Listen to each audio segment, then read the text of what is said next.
Hi guys, let's discuss current affairs, and this week we'll get on with what we mentioned last week. Last week I had told you that in this session I'll start the discussion, the weekly discussion with a short talk on apartheid. That topic had come in because of two reasons. One, there was a request from one of you as in the form of a comment on our YouTube channel, and I would want you to subscribe to our Time for Bank Exams YouTube channel. Also subscribe to the social media handles of our app. Something here. The second reason is that last week there was a question on Davis Cup and all that stuff. There was a question on Leander Pace, and I had told you that in 1974 India had made it to the Davis Cup World Group Final. But at the time, Vijay Amritraj, who was a part of the Indian tennis team, had refused to play. India as a country refused to play South Africa in the final of the Davis Cup World Group. Now, why didn't we play the final against South Africa? Because South Africa at the time had a policy called apartheid. I'm going to bring to you a 10-minute talk on apartheid. This is pretty important, especially in light of what's happening around the world in the kinds of discriminatory policies against blacks and other colored people, in different parts of the world. So let me bring to you a short talk on apartheid. And as is the case, so we always have a 10 to 20 minute talk on a topic of general interest before we go on to discuss, with the weekly stuff on current affairs. Here's the first question. First part, this is apartheid. Now, apartheid is the title here. Of course, what was it about? Let me bring to you a photograph that I put here. You see this, this photograph is a sign on a beach in Durban. Durban, as you know, is a city in South Africa, and South Africa is at the bottom of the African continent. If I just take it like this is a rough figure, okay? This is South Africa. This is South Africa. South Africa, my friends, would be about 12.21 lakh square kilometer big. It's quite a large country in terms of population and everything, in terms of area as well. So 12.21 lakh square kilometers. Population was also, it's a pretty populated one. I don't want to get into the small details, but this will give you an idea of how large the country is. That's one-third, a little over one-third of India's area. So coming to South Africa, there was this policy of apartheid. Let me use white here because white is a little more amenable to reading. Now, this is in English language. This here is in what is called Afrikaans Bhasha. Afrikaans, I'll explain to you what does this mean. Afrikaans, and this is in Zulu. Because this was, this sign was put on a beach in Durban, which is a part of the Zulu province. Okay. So the Zulu language here. This is basically a tribal language. Now let me take you to Afrikaans. Afrikaans is the term or language spoken, term used to describe the white minority people in South Africa. You could also use it to describe the language they spoke. Afrikaans is Afrikaner. It's an Afrikaan Bhasha word. So which effectively means, this is related to South African white minorities. Now this is in English. What does it tell you? It could be difficult for you to read this fine print, but let me read it for you. Under Section 37 of the Durban Beach Bylaws, this bathing area is reserved for the sole use of the members of the white race group. There we go. Only whites. Only whites were allowed to come to this beach, to use this beach, to use, to swim in the waters of the, of this place. So if you see this word, apartheid, this is a word from the Afrikaans Bhasha, which means apartness. It means apartness, that is separateness. Ladies and gentlemen, apartheid Now let me bring to you another term for you, another picture for you. Now I have covered this because these are languages we don't understand. Okay, so here let me bring to you this. For use by white persons only, this was somewhere else. These public premises and the amenities thereof have been reserved for the exclusive use of white persons. So white race group, white persons. So this was only for whites.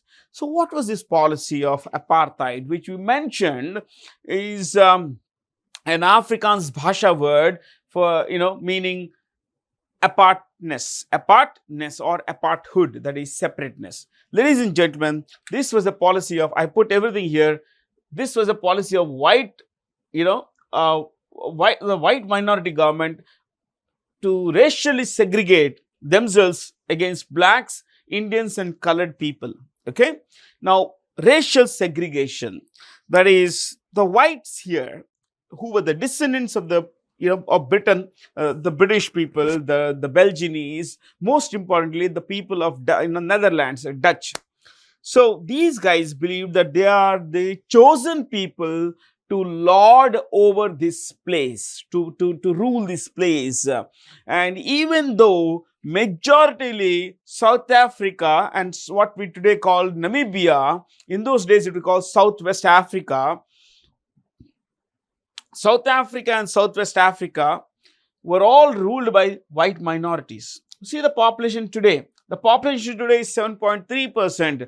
Think of in those days, it would have been much smaller. Okay. So even if you take the same numbers, it hardly would change anything. 7.3%, a little over 7% of people instituted a simple policy of apartheid. While I use the word simple, they said, well, this is a policy, but it's not always that simple, my friends. This policy racially segregated the whites and the non-whites. The whites said, we are meant to rule. We are supreme. We are a superior racial group. They said blacks, Indians and colored people who were colored. Colored could have been anyone who has come from Indonesia, people of different ancestry, not Indians, not blacks. They could be local tribal, Hosha, Bantu and all the descendants of those tribes basically. So, these three was treated as non-whites. These three were treated as non-whites. This policy of racial segregation manifested in different ways. Hospitals, parks, beaches, clubs, cinemas, hotels, restaurants, transportation means like railways, buses, were all racially segregated, meaning that there were only white places, there were only whites only buses, whites only cinema halls, meaning these members, non-whites, blacks, Indians, colored people were not allowed into those places. On this beach, a non-white would not be allowed. Got this now? So this policy was started in 1948. 1948. This kind of policy continued for a long time in modern times. See, look, we became independent in 1947. So this policy started in 48, a year after our independence from the British. And this went on till 1990. During this time, the world community, that is the international community, as it is sometimes called, did a lot to help the non-whites. But that was not enough.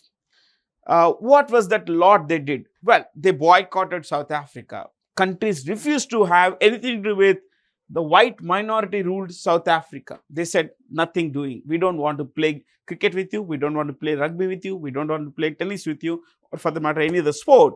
We don't want to have diplomatic relations with you. So Taiwan had relations. You know that South Korea had relations, but India refused to have relations with, South Africa during this period. Okay. Now let me take you further on this. There are small facets that would be very that would make life that much more difficult for the blacks. Like, for example, blacks, would not be able to buy hard liquor. Blacks were not allowed to buy hard liquor like whiskey, rum and all. They were allowed to buy only cheap, low quality beer that was manufactured by the whites. I'm not kidding. This is hard, it's a hard truth. This actually tells you that the whites greatly discriminated against the blacks more than they discriminated against Indians and other colored people. Yes. In the list of discrimination, the blacks were the highest, most discriminated, and then came Indians and then colored people. Okay. Ladies and gentlemen, there were restaurants which were not open to blacks and others. Others means non-whites. But one more thing here. Black staff could be admitted. That is, they could work as staff, cleaners, stewards and all that. But beyond that, they were not allowed to dine in as guests. Okay. There were hospitals for whites only, where no black could work. Okay. I mean, there were buses. This was the case in America till 1960s. Do you know that? In America, there were whites only buses. Blacks were not allowed to get onto buses. Please find out these policies in America till the 1960s, late 1960s or mid 1960s. So, it will be very easy for us to say that, look, this kind of discrimination is bad, but it was happening in large parts of the world, my friends. Even today, there is a great deal of discrimination against blacks in America. Well, that's a topic for another day, but for now, this is it. Now, it was against this policy of racial segregation, this policy of apartheid, that Nelson Mandela fought.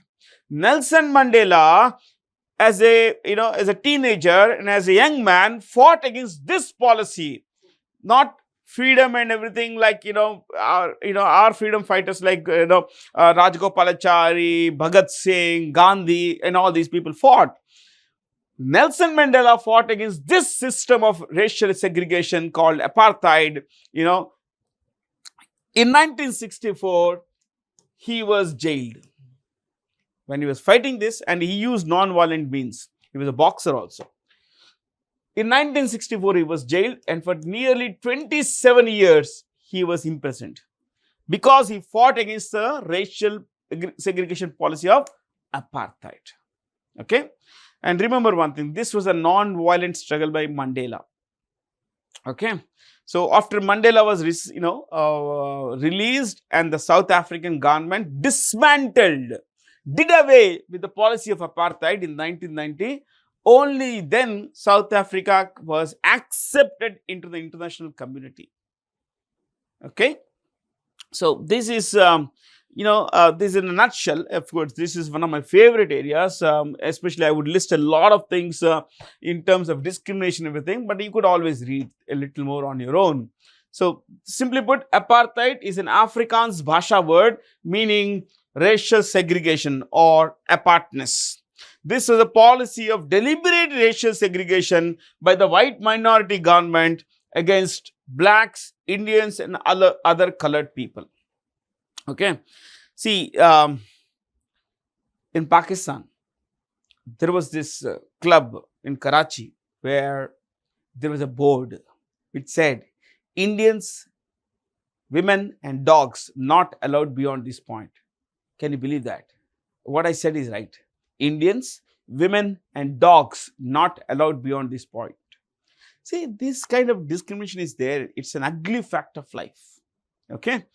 Why don't you read a bit more than my talk, listening to just my talk? I would want you to read. Pick a topic like apartheid or racial discrimination. Read it for 15 minutes. You understand some part, you don't understand some part, you remember some part, you don't understand, you don't remember some part. But at the end of those 15 minutes, you would have got some basic idea and you'll be able to recall a few things. That's all that matters, my friends. You build on that next day, a little more the day after. So, on a daily, consistent basis, you should learn. Okay. So, ladies and gentlemen, that's a little about apartheid. I hope you learned a few things here. there's a lot maybe we could have discussed, but then we don't have much time, my friends, isn't it? So I just wanted today I picked last week I picked fiscal deficit, dangers of fiscal deficit, and this week we have picked apartheid. Maybe next week I'll pick some king or someone. I'll tell you the story of a king, as was the one of our friends had requested in one of our feedback emails. So let's get on with the business. Who's this smiling fellow? This guy is smiling, but the people of this country, his country, are not smiling. Ladies and gentlemen, this is Nicolas Maduro. Nicolas Maduro is the president, has been re-elected the president of Venezuela. As you know, Venezuela is a country in South America. I didn't want to have a map today. For a change, I thought, okay, let's not have a map. Okay, so this is where you would find Venezuela. Okay, Venezuela, Brazil, there are 3 tiny countries here, Suriname, British Guyana, French Guyana, then there is Colombia, this is Panama where it connects with North America. So Venezuela is a kind of country that you should learn a lot about. Maybe in the next class, I'll discuss a bit about Venezuela. Yeah, shall I discuss Venezuela next week? Yeah, maybe I'll bring to you how evil are the policies of this man and his predecessor.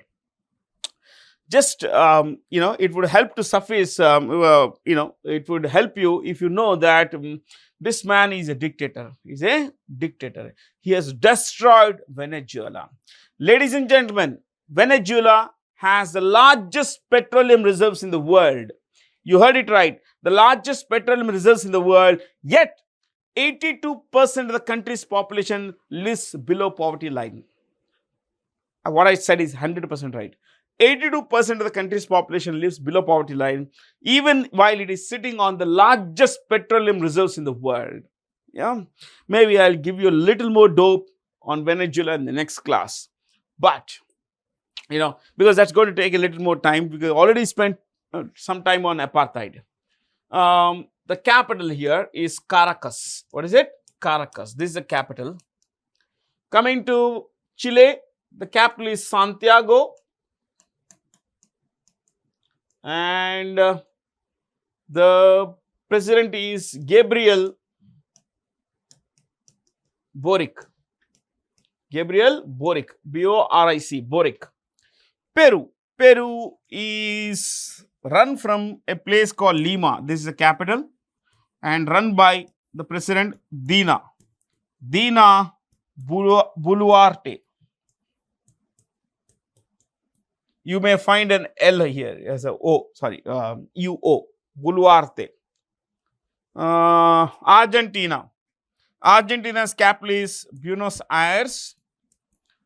So in each place we mentioned the capital first, and then we went to discuss the name of the president. Javier. The J is pronounced with an H. Javier Milei. Javier Milei. So that's about it, my friends. Let's get on with the business. And you know what?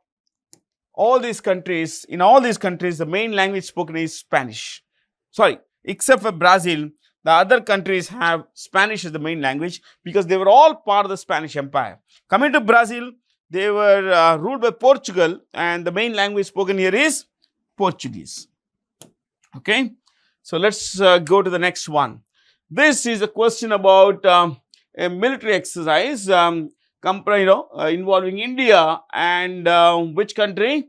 Mongolia. The multinational military exercise Conquest, conducted in the last week of July to the second week of August at Ulaanbaatar, was conducted in Ulaanbaatar, which is the capital of Mongolia. This is Mongolia. You see, this is squeezed between China here and Russia. China and Russia. Okay, this is a pretty large country. This country has a total area of 15 lakh square kilometers, 15.3 lakh square kilometers. Okay, and the population is just about 33.5 lakh. You heard it right. Yeah.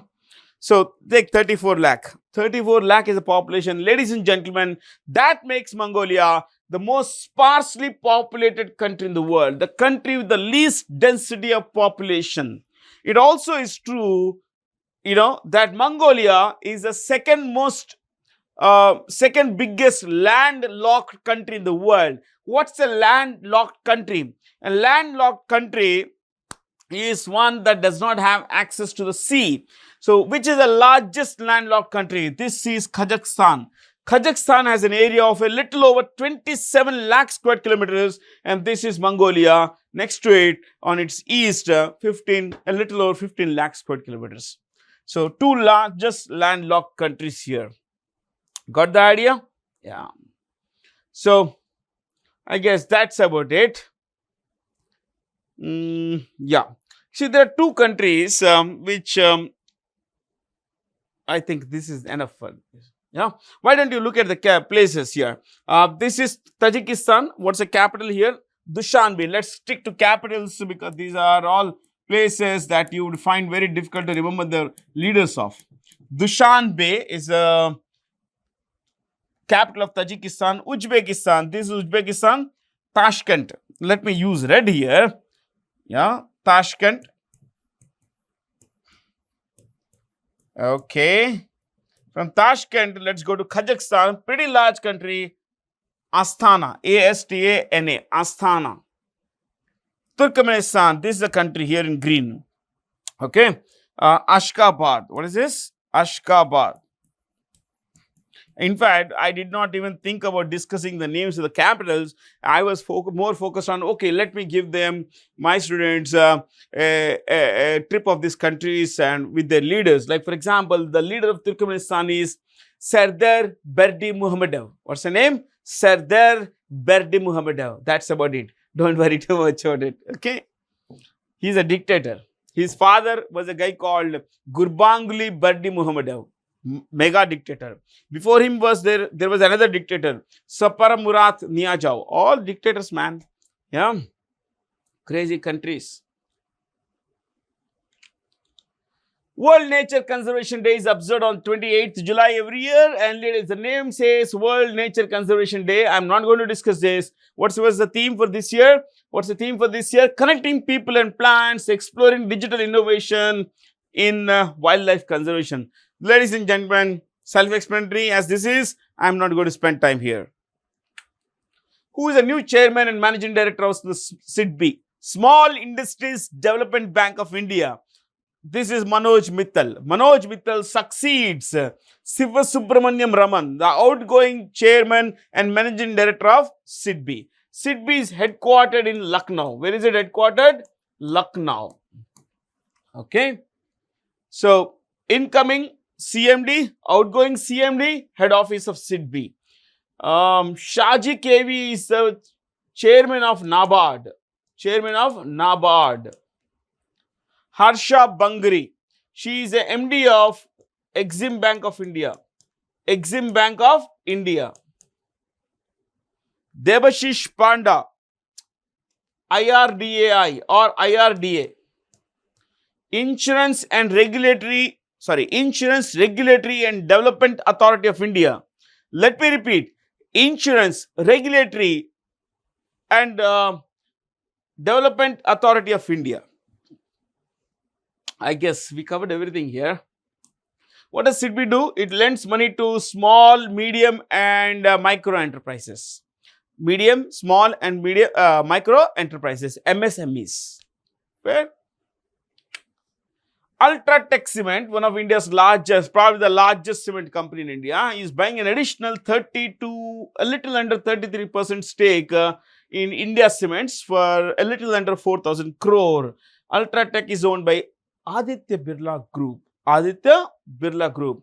Aditya Birla Group is headed by Kumar Mangalam Birla.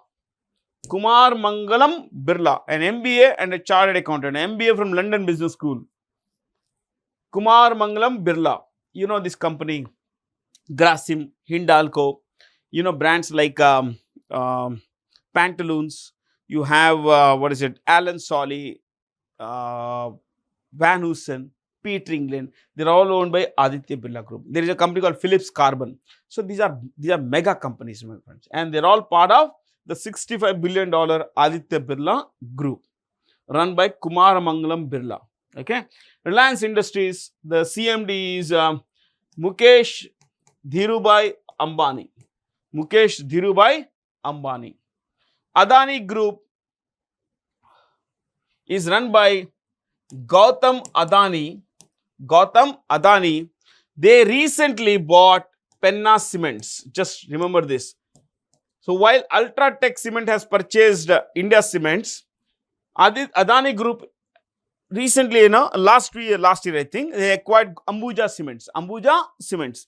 Now Ambuja Cements later, so after Ambuja Cements, they have acquired Penna Cements.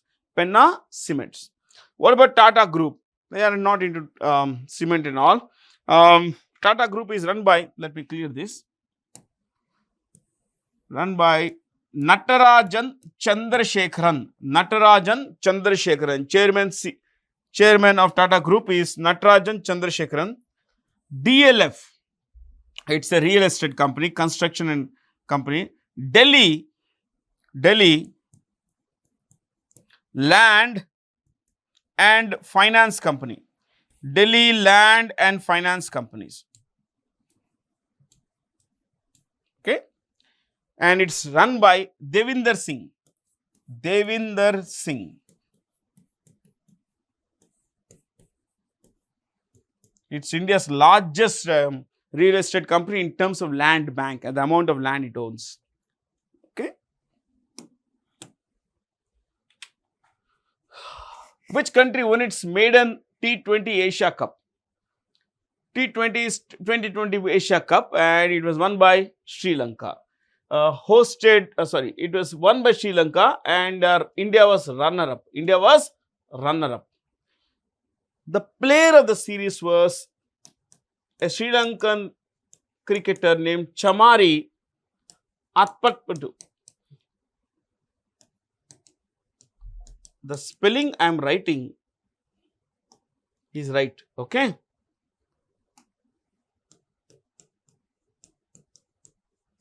This is the right spelling. It sounds very weird, but that's how it is. It's a name. She won the Player of the Series award. Okay, I guess there's hardly anything to discuss. It's matter of fact kind of thing. How many new sites were added to the UNESCO's World Heritage List during the 42nd World Heritage Committee in New Delhi? Committee session in New Delhi? 24. What is it? 24. One came from India. And what are the, like we discussed last class? In the last class, we discussed that there was this burial mounds in Assam. They belong to the Thai Ahom dynasty, and those called Moidam. What is it? Moidam or Moidams. Moidam burial mound is the only entry from India. I think the only entry. And by the way, UNESCO is run from Paris. It's run from Paris. It's a UN specialized agency, United Nations Educational, Scientific and Cultural Organization, and it's run by Audrey Azoulay. Audrey Azoulay. That's the Secretary General's name. She's from France.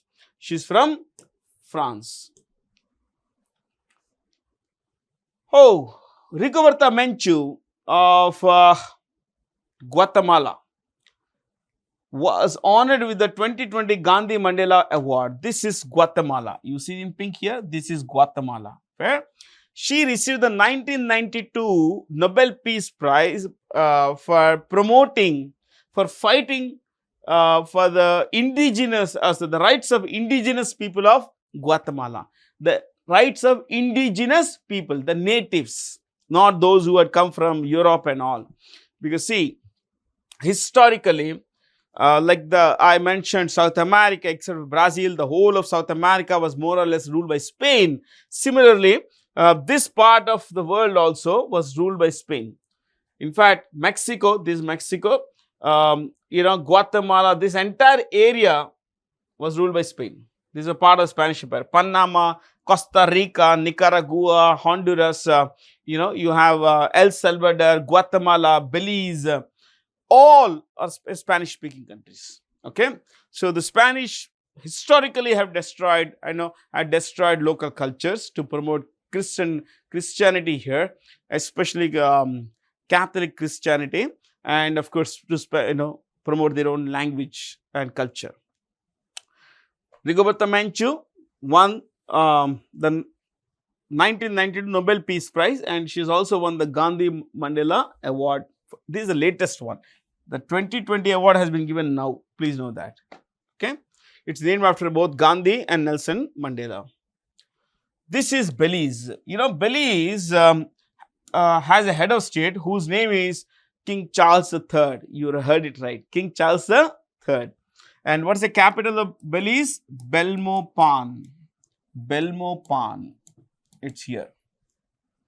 You see this, Belmopan. This is in the center of the country, Belmopan. Okay. Guatemala, the capital is Guatemala City. Guatemala City. Fiji. Fiji is, the capital is Suva. This is in central, you could say, it is in the northeast of Australia in the Pacific Ocean. It's an island country where nearly 34% of the country's population is of Indian origin. Nicaragua. Nicaragua, Managua. That's the capital. Managua. Managua. Honduras, Tegucigalpa. That's the capital. Tegucigalpa. Okay.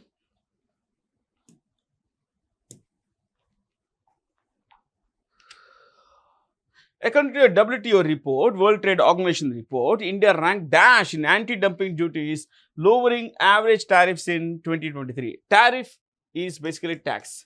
In this case, customs tax. Customs tax or customs duty is a tax charged on exports and imports. Customs is only imposed on exports and imports. Now, anti-dumping. So, what's dumping? Dumping is,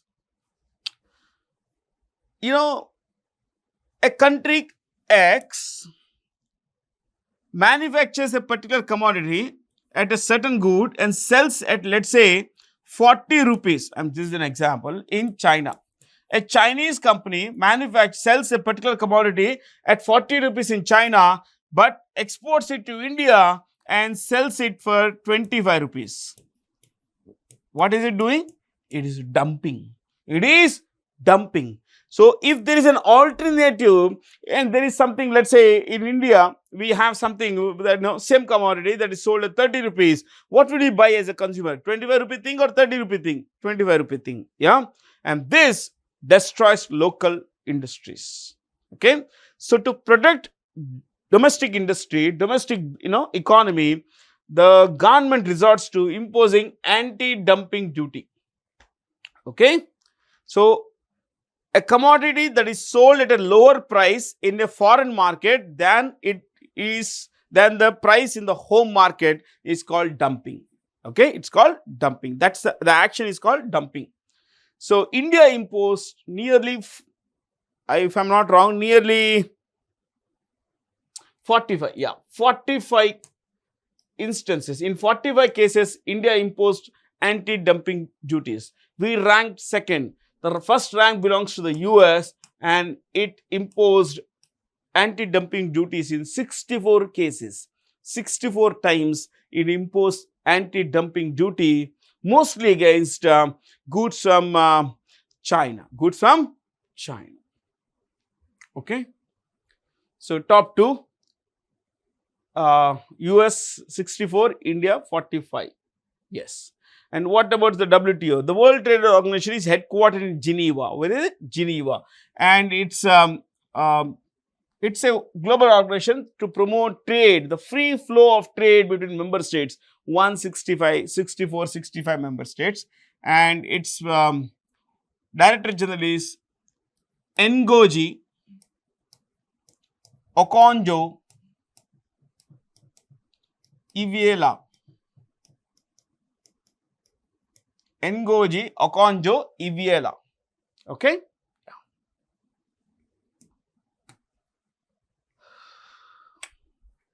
Name the artificial intelligence chatbot inaugurated recently by SEBI for investor protection. What is SEBI? Securities and Exchange Board of India. What is it? Securities and Exchange Board of India.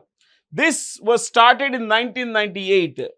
SEBI was started in 1998 but given statutory rights only in 1992. But started in 1998. Its main job is to protect capital markets, and capital markets is where companies raise capital, stock, share issues and everything, and stock markets. And stock markets, that includes stock exchanges. That's the regulatory market, the stock market, capital market and all. Okay. So it's a regulatory body of this, and it's headquartered in Mumbai. SEBI is headquartered in Mumbai. Ladies and gentlemen, it is headed by Madhavi Puri hyphenated Buch. Okay. Madhavi Puri Buch. And what is the full form of SEBI? SEVA. SEBI, SEBI, VA is virtual assistant. What is it? Virtual assistant. So SEVA, virtual assistant. So, did we come to the next right question? Yes. At the age of 16, who became the world's youngest and fastest female para swimmer? Para, that's a great achievement. Para swimmer to swim solo across the English Channel. GRI took 16 hours to do this, my friends. A little over 16 hours. She swam the English Channel. So I have a photo for you here. This is Britain, England, and this is France. Okay. This is called the English Channel. Fair? Now, ladies and gentlemen, it starts here. The English Channel starts here. From here till nearly, you could say basically this is where it goes. 550 kilometer length. The total length is 550 kilometers from here till there. Okay. At its widest, this is the widest part, that widest part. It's about 200 I think it's 260 kilometer wide or something. But the narrowest point is this. Okay. The narrowest point is this, and this is 34 kilometers. This is where people swim. Okay. And one more thing. If you stand here, you can see Dover. I'm not kidding. You could just look up the photographs, okay, of this on Wikipedia also. One more thing you need to know is that there is an underground train here, train channel, network. This underground train network is called Chunnel. What is it? Chunnel. Channel plus tunnel is Chunnel. Yes, it's true. Okay. So there are trains that move between European mainland and Britain. Okay. And you know what? This area is the busiest shipping area in the world. The busiest shipping area in the world. Okay. Lewis Hamilton has won the Formula 1 2024 Belgian Grand Prix. Ladies and gentlemen, Lewis Hamilton is a British F1 driver. Lewis Hamilton is a British F1 driver. And you should know that he is a, if I'm not wrong, 6-time or 7-time, 6-time world champion. 6-time world championship. I think 7 times. Okay. He has held Michael Schumacher. Yeah, Michael Schumacher has 7. So obviously he also has 7. Okay. Because he has tied with Michael Schumacher. You must have heard of Michael Schumacher. Those of you don't know, I'll spell the spelling here. Schumacher. Okay. He was a world champion. He had retired because he met with an accident while skiing. He fell on a rock. Luckily, he was wearing a helmet, but till date, we do not know, except for one report, one bulletin, medical bulletin that had come from his family, that he is now, for a long time, he was in a medically induced coma, and now he is okay, but we don't know anything beyond that. Okay, he is recovering. So this is Lewis Hamilton. He has got 7 Formula 1 World Championships. And ladies and gentlemen, he holds the world record for the most wins. He has won 105 Formula 1 race. 105 Formula 1 races he has won, and in the top 3 he has finished on 204 occasions, 201 or 204 occasions. Little, even if you say 200, on 200 occasions he has finished what is called on the podium. That is, podium finishes they are called. He has had 200 podium finishes in the top 3 basically. So that, and what does he drive for? He drives for, where is it mentioned? Yes, look at this. He drives for Mercedes. He drives for Mercedes. You pronounce it as not Mercedes, Mercedes. Mercedes, and that symbol is called TriStar. What is it called? TriStar. Okay. This is a logo of Petronas. What is Petronas? Petronas is the National Petroleum Corporation of Malaysia. National Petroleum Corporation of Malaysia. This is the logo of Monster Energy Drink. And this is the logo of Puma. Puma logo is also called Jumping Cat. What is it called? Jumping Cat. Puma is a kind of a mountain lion, isn't it? It's a cat. So what is it doing? Jumping. That's why it's called Jumping Cat. Nothing more than that, my friends. They are easy to learn. Pretty easy to learn about. Okay. The current world champion, and the last time Lewis Hamilton had won was in 2020. That was the last time he had won. And 21, 22, 23 world championships have been won by Max Verstappen. Max Verstappen. He belongs to Netherlands. We will discuss his team later, which is also called the Red Bull Racing Honda team. At the 2024 Paris Olympics, Manu Bhaker, this is Manu, who has become the first athlete in the history of independent India to win 2 medals in a single Olympics edition. Manu Bhaker won in 10 meters air pistol, and that's 1 bronze. And this is single individual. The same thing, 10 meters mixed air pistol, mixed team. She won it with Sarabjot Singh. So 2 bronzes she has received. She won. Okay. Pusarla Venkata Sindhu, she lost in the, I think, pre-quarters itself. So yeah, people have worked extremely hard to get where they are, my friends. So we can learn a lot from the 22-year-old Manu. When I say 22-year-old, I'm saying that at such a young age, people have worked extraordinarily hard to reach the very top, my friends. This is what we should learn. See, that winning the bronze is a culmination, is the end result of hard work. So without having worked that hard, without having put in that practice, without having been so passionate, so disciplined, so determined, could she have come to this far? No. So this is what we should learn from people like Manu. She would have failed so many times, but every time she failed, she learned. And this is what I always say: learn. A while ago I told you, you could learn just about anything, my friends. Okay. Which conglomerate ventured into Indian jewelry market with the launch of its in-house brand Indriya? This is K.M. Birla, Kumar Mangalam Birla. Okay. We know jewelry brand, the Tata Group owns Titan. It owns Titan, and Titan is Titan. It's, I think, acting cranky. Never mind. I think we'll just leave it here. Okay. Titan, I think something went wrong. Titan is, the owner of Tanishq. Tanishq contributes nearly 90% of the revenue of Titan company. Fair? It's called Titan company actually. And any other company that has a jewelry division? Yes, Reliance Group has a division, jewels. It's called Reliance Jewels. So not much with it to discuss.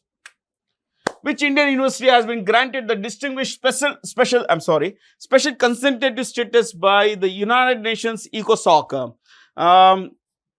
United Nations Economic and Social Council, KIIT is a Bhubaneswar-based, university, which is whose full name is Kalinga Institute of Industrial Technology. Kalinga Institute of Industrial Technology.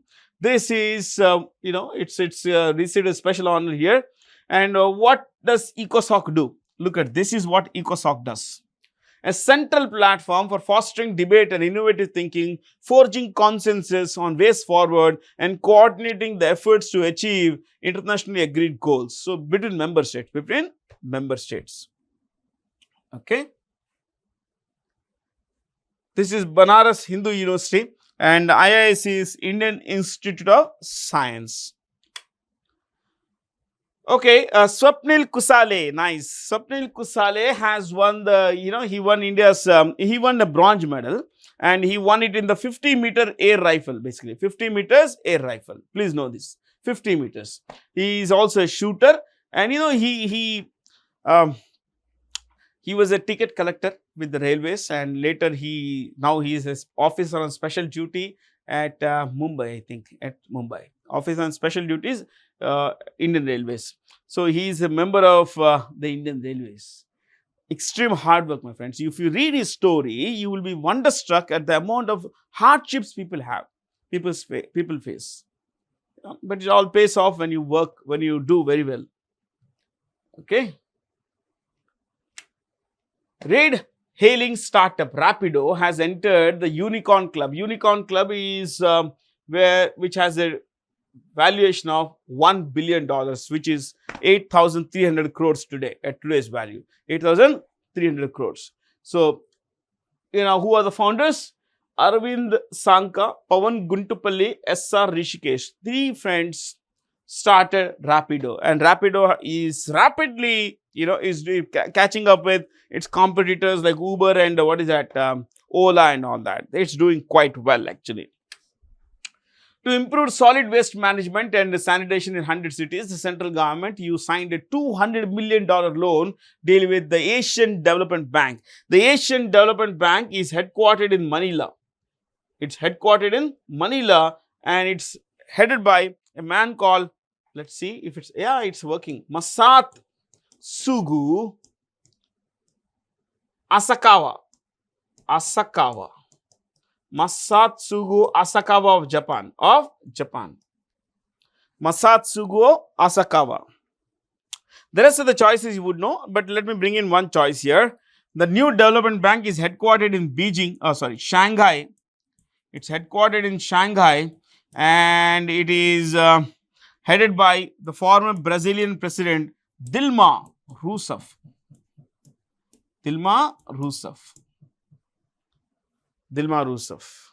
Okay.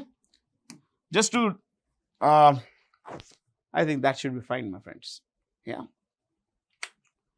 Who is the author of India at 100? Envisioning. India at 100 is 1947 to 2014. So, 2014. Envisioning tomorrow's economic powerhouse. Krishnamurthy Subramaniam. He at one time became the youngest chief economic advisor to the government of India. Then can you believe that? He was just about 45, 47 when he became the chief economic advisor to the government of India. Okay. Rajan is also a former chief economic advisor. He is a professor, in fact, at Booth School of Business, Chicago University. And Raghuram Rajan is the author of books like Fault Lines. There is a long title. Just this will help. Fault Lines. The full title is How Hidden Fractures Threaten the Global Economy. I have all the books of Rajan, so I can actually give you the names. But this is enough. Fault Lines. Subramaniam Jaishankar, our Foreign Affairs Minister, is author of books like Why Bharat Matters. Why Bharat Matters. This is enough. Chalo. From here, let's go. This is the ex-RBI Governor, Yaga Venugopal Reddy. He is also an author, but let's not discuss too much stuff here. Okay. The new president of the United Nations Economic and Social Council is Robert Ray. Robert Ray. What about the choices? We mentioned Audrey Azoulay, the Secretary General of UNESCO. Tedros is the Director General of World Health Organization. Filippo Grandi is UNHCR, United Nations High Commissioner for Refugees. United Nations High Commissioner for Refugees. Catherine Russell, she is the head of UNICEF. United Nations Children's Fund. United Nations Children's Fund. Okay. So, from here, let's go to the next one. What is India's rank in Travel and Tourism in Development Index 2024 published by the World Economic Forum? Our rank is 39. What are the top 3 countries? Top 3 countries, United States is world number 1. 2 is Spain. And third ranked country is Japan. India's rank is 39. And the last rank is that of Mali. Who would go to Mali? I wonder basically why they did even consider Mali. It's a country full of terrorism, full of violence. Yeah, it's in central North Africa. Okay, so World Economic Forum is headquartered in a place called Colony. It's headquartered in Colony, Switzerland. Extra stuff here. And it's headed by a man called Klaus Schwab. He's also the founder. Klaus Schwab. Okay. Let's look at. Thank you for being here. Please do subscribe to our social media handles on Insta, on YouTube, and of course Facebook. Please make sure you stay curious and learn a lot of good things. And if you have something to share with us, please write to us at info@timeforeducation.com. Thank you for being here. Stay curious.